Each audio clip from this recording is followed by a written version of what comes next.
Visto desde el aire. Nuestro viaje comienza en el cañón del río Blythe, uno de los más grandes e impresionantes del mundo. Al oeste está Sun City, un lujoso complejo hotelero basado en el concepto de ciudad africana perdida, rodeada por la jungla. Volando hacia el este, llegamos a la sede oficial del gobierno sudafricano, Pretoria. En 1994, el presidente Mandela fue investido en la escalinata de los edificios de la Unión. Al sur está Johannesburgo, la ciudad más grande del país, aunque solo tenga 150 años. Este crecimiento acelerado se debió al descubrimiento de oro. En 1886, un granjero encontró un diamante en esta tierra que atrajo una estampida de buscadores y dio pie al nacimiento del que será nuestro destino final, Kimberley, la antigua capital de los diamantes. Uno de los espacios naturales más impresionantes de Sudáfrica es el cañón del río Blythe, que durante miles de años ha ido excavando el río Blythe. Y en la confluencia con el río Trere está el asombroso Borglaug-Potholes. Con el tiempo, los remolinos de agua han formado enormes pozas cilíndricas y túneles en el lecho de arenisca. La diferente profundidad le confiere a cada poza su color único. Estas formaciones se llaman así por un buscador, John Borg, uno de los primeros en afirmar que en esta región había yacimientos de oro. Él invirtió en un terreno cercano, y aunque nunca encontró oro, su nombre sigue vivo en este fenómeno natural. El cañón del río Blythe se extiende durante 25 kilómetros y tiene unos 750 metros de profundidad. Es el tercer cañón más grande del mundo, después del Gran Cañón de Estados Unidos y el cañón del río Fish, en Namibia. Pero este es el cañón verde más grande del planeta, debido a su exuberante vegetación subtropical.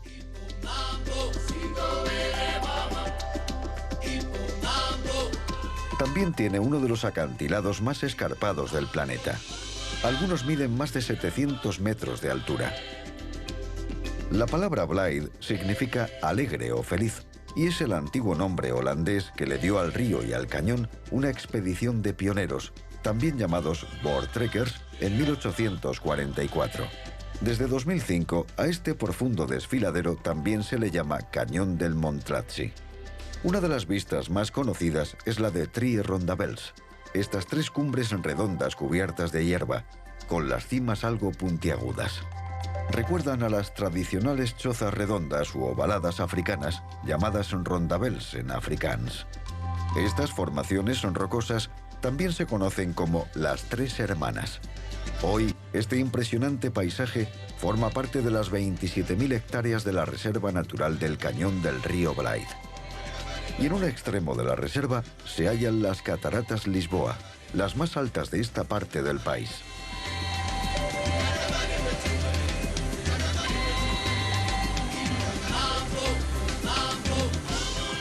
Aquí el agua cae 94 metros hacia el río Lisboa. Las cataratas caen formando tres canales que durante las temporadas de lluvias tienen una vista todavía más espectacular que la de hoy.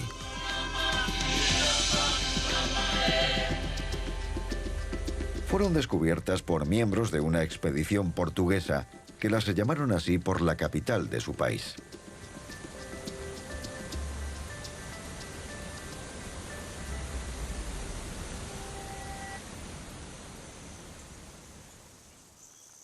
Nuestro viaje nos lleva ahora al oeste, al río Olifants, un largo afluente del río Limpopo de Mozambique que desemboca en el Océano Índico. Su color marrón se debe a los suelos ricos en hierro, cuya tierra arrastran las intensas lluvias. Este río es hoy uno de los más contaminados de Sudáfrica, y esta vez no es a causa de la actividad humana o de los residuos industriales, sino por la proliferación de algas. Este suelo rico en hierro también crea coloridos tapices en los campos que hay en los márgenes del río.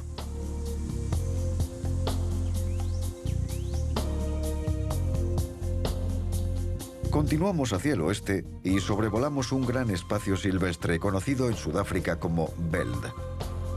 Tiene similitudes con las praderas de Norteamérica y con la región pampeana de Sudamérica. Y entre tanto matorral, alcanzamos a ver una pequeña manada de majestuosos antílopes sable. Estos animales pueden ser muy agresivos cuando se enfrentan al peligro, defendiéndose ferozmente contra leones, hienas y sobre todo contra los leopardos. Como último recurso, se tienden en el suelo y se defienden usando sus cuernos como sable.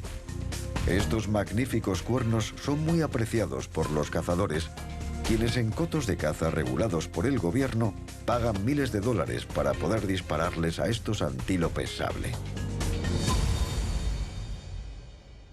En 1979, un magnate hotelero, Sol Kersner, construyó un lujoso complejo en lo que hoy es la región noroeste de Sudáfrica, Sun City. Este es uno de los más concurridos destinos vacacionales del país e incluso del mundo.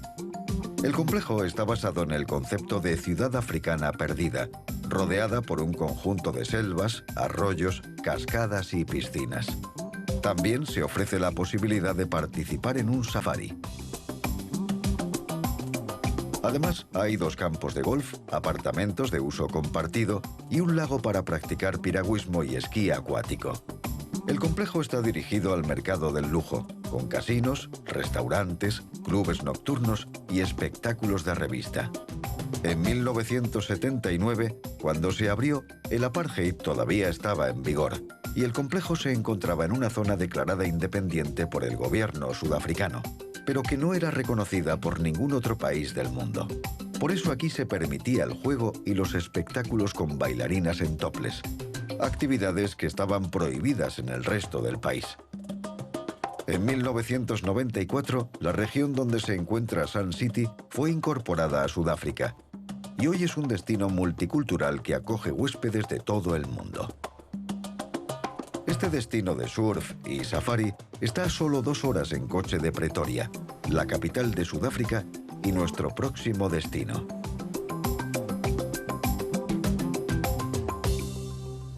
En Sudáfrica, curiosamente, hay 3 capitales. En Ciudad del Cabo está la sede del Poder Legislativo, en Bloemfontein, la del Poder Judicial, y frente a nosotros, en Pretoria, está la central administrativa del gobierno. También se encuentran aquí las sedes de las embajadas extranjeras. Su monumento más conocido y una de las atracciones turísticas más famosas son los edificios de la Unión, sede oficial del gobierno sudafricano, donde se hallan las oficinas del presidente. En 1909 se le encargó al arquitecto Sir Herbert Baker diseñar esta impresionante sede del gobierno para la recién formada Unión Sudafricana. Quizá el evento histórico más significativo que ha tenido lugar aquí, en la escalinata del Parlamento, haya sido la investidura del presidente Nelson Mandela en 1994, después de sus años de encarcelamiento y tras el final del apartheid. Mandela se dirigió a la multitud con este discurso inaugural. Hoy, con nuestra presencia aquí y con nuestras celebraciones en otras partes del país y del mundo, conferimos gloria y esperanza a esta recién nacida libertad. De la experiencia de una terrible catástrofe humana que ha durado demasiado tiempo, debe nacer una sociedad que enorgullezca a toda la humanidad.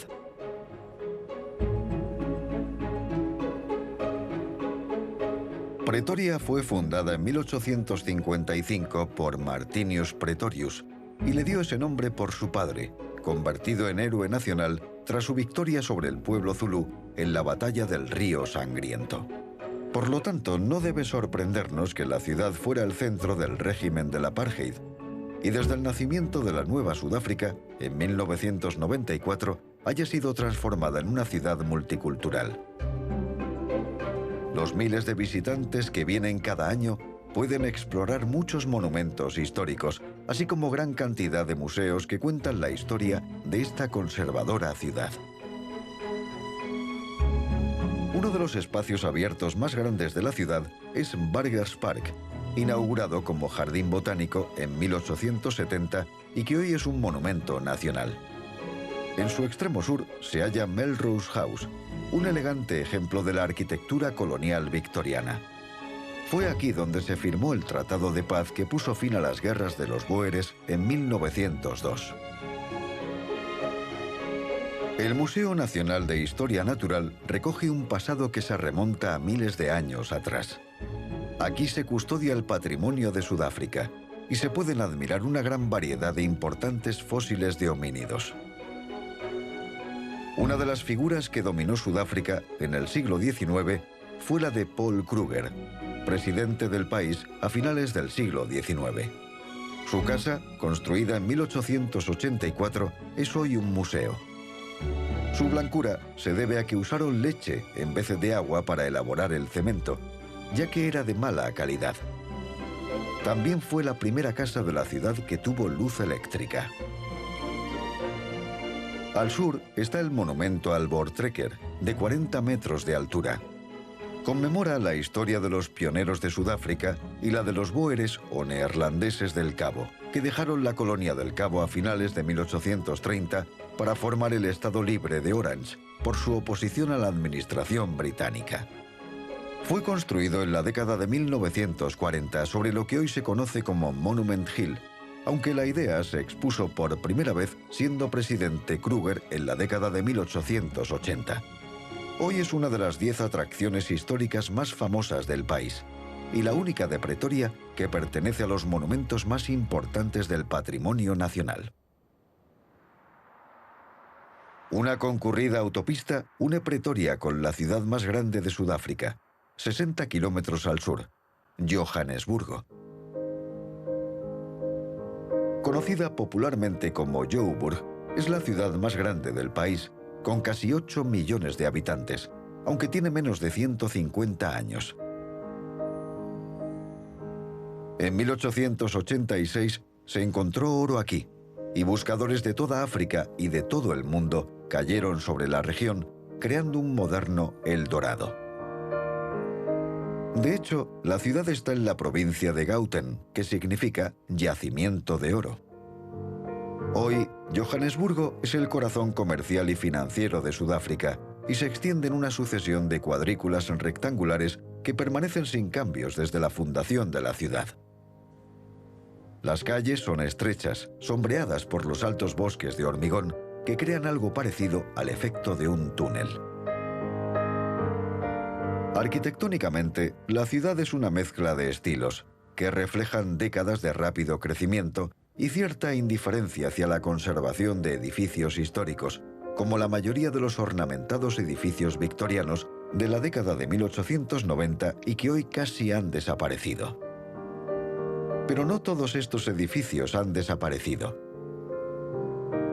En 1896, los bóeres construyeron un fuerte alrededor de esta vieja prisión para proteger Johannesburgo de los británicos durante la Guerra de los Bóeres.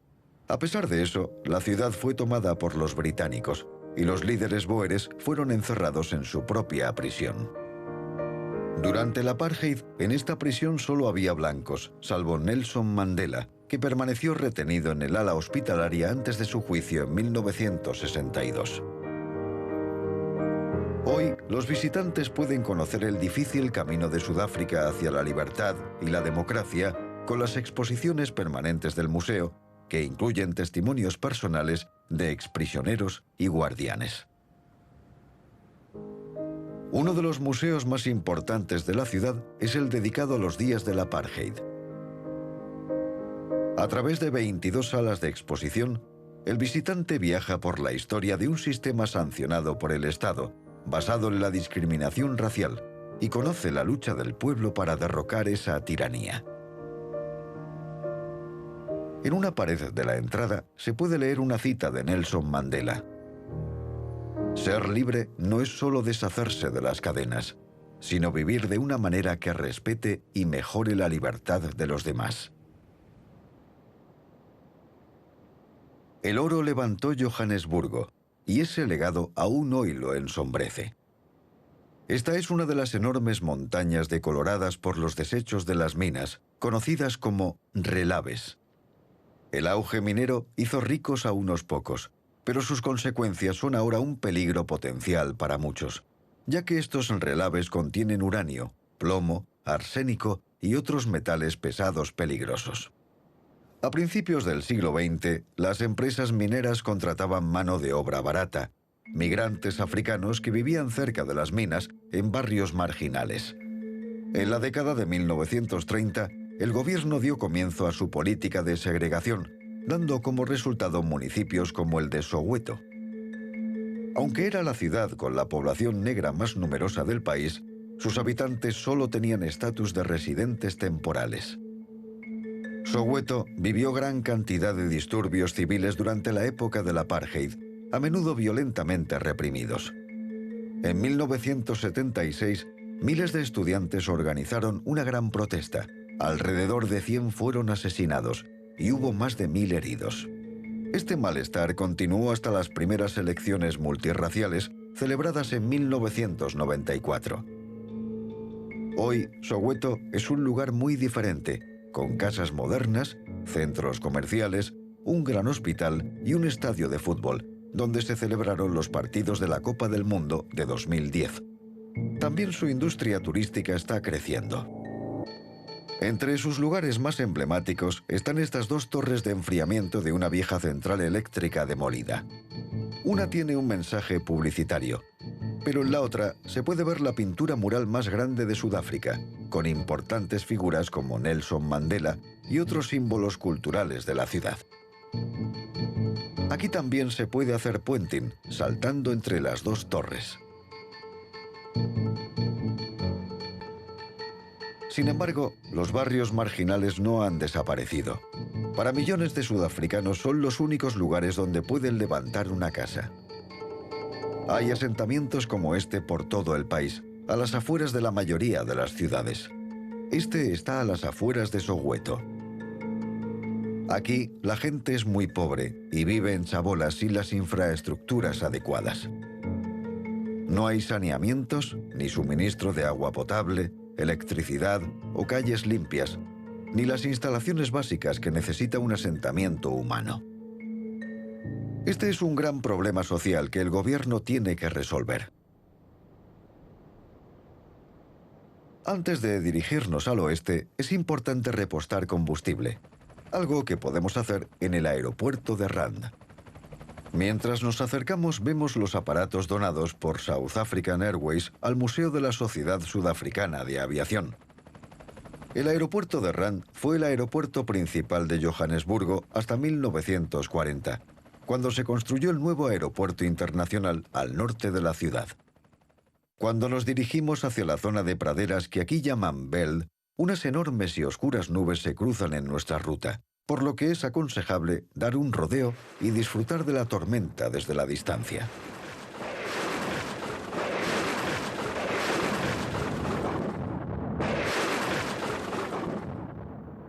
Nuestro viaje nos lleva hacia el oeste, con sus suelos ricos en hierro, lo que da a los campos un maravilloso color rojo. Volamos sobre pastizales y sobre una reserva de caza donde nos encontramos con 3 tipos de antílopes: gacelas saltarinas del Cabo, impalas y blesboks. También vemos una pequeña manada de ñus. Una reserva de caza es un ecosistema protegido donde la conservación es clave. La fauna autóctona vive en su hábitat y ese entorno garantiza que el número de miembros de la especie crezca. Algunas reservas permiten la caza deportiva y para aprovechamiento de carne, para lo cual ofrecen licencias bajo control y supervisión estrictos. Cruzando sobre una sección boscosa del Veld, divisamos un grupo de avestruces en otra reserva. La cría de estas aves se remonta a finales del siglo XIX, cuando se pusieron de moda sus plumas durante la época modernista. Después de la Segunda Guerra Mundial, comenzaron a criarse por su carne y no por las plumas. Ahora se consume en todo el mundo y la cría de avestruz se ha convertido en un negocio sostenible. Hay casi 750.000 kilómetros de carreteras en Sudáfrica, pero solo hay pavimentado 1/3 del total. La gran mayoría solo tienen una capa de grava o tierra compacta, y cruzan grandes extensiones de zonas rurales. Muchas, como esta, se extienden en línea recta kilómetro tras kilómetro por un paraje desierto. Es mejor no quedarse sin combustible aquí.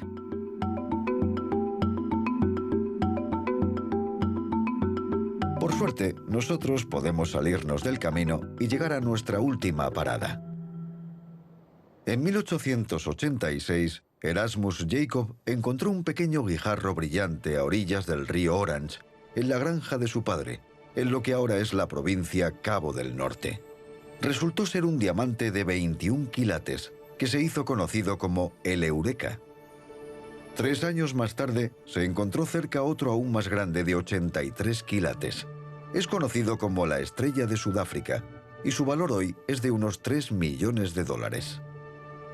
Esto provocó una fiebre de los diamantes en esta zona remota que se describió en aquel tiempo como una estampida. Y el lugar al que todos los buscadores acudían es Kimberley. Kimberley es la capital y la ciudad más grande de la provincia Cabo del Norte, y recibe su nombre del que era secretario de la colonia británica en 1873, el conde de Kimberley. Hoy es una ciudad moderna con amplias calles arboladas, parques y jardines, cómodos hoteles y bulliciosos centros comerciales. Pero la extraordinaria imagen de su pasado, esa aura de aventura y drama, parece omnipresente. Es fácil evocar la imagen de los buscadores, pillos, jugadores y damas de mala reputación que habitaron antaño aquella polvorienta ciudad de chabolas. En 1870, Kimberley era conocida como New Rush, en referencia a las hordas de buscadores que habían llegado a la región y que recorrían las orillas del río, cavando grandes agujeros en su febril búsqueda de riqueza. A veces había hasta 30.000 excavadores trabajando día y noche. Alrededor de la ciudad todavía se ven los restos de aquellas excavaciones. Los mineros trataban de encontrar yacimientos de diamantes, ya que estas gemas están cerca de la superficie de la Tierra en columnas de magma creadas por la actividad volcánica. Muy pocos buscadores volvieron de la oscuridad con fama y riqueza. La mayoría no tuvo éxito, aunque no por ello dejaron de cavar. Quizá el mejor ejemplo de esta forma de buscar riqueza sea la colina de Colesberg, a las afueras de la ciudad, que se convirtió en la mina Kimberley y hoy es más conocida como Big Hole, el gran agujero. Resulta complicado imaginar que esto era una colina, que miles de mineros excavaron hasta convertirla en un agujero.